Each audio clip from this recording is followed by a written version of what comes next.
In this video, I'd like to talk about the math question of the day for Thursday, June 1st, 2023. And with this question, we need to suppose that x and y vary inversely, and x is equal to 10 when y is equal to 8.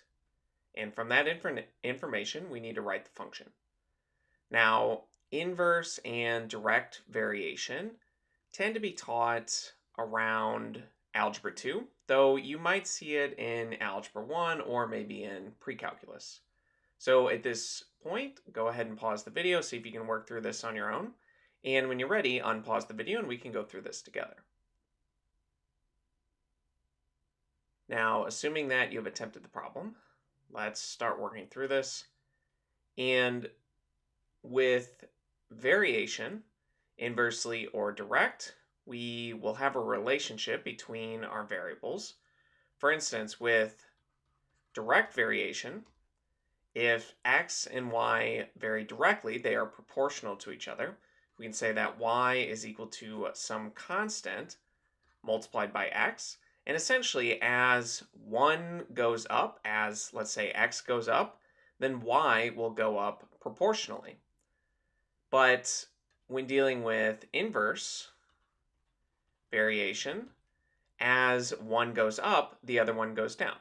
So we can say that y is equal to k divided by x. And we could use different letters here. Let's say this is k1 and this is k2, just to denote that those can be different. But with inverse variation, like I mentioned, as one variable increases, the other will decrease. And in this case, we're dealing with inverse variation. We're told that x and y vary inversely, so we need to deal with this relationship right here. And to figure out the function or the equation relating the two variables, we need to use this other information here. We're told that x is 10 when y is equal to 8.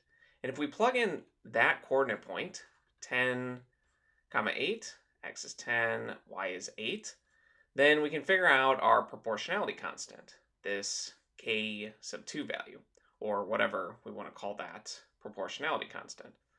So let's plug in what we know.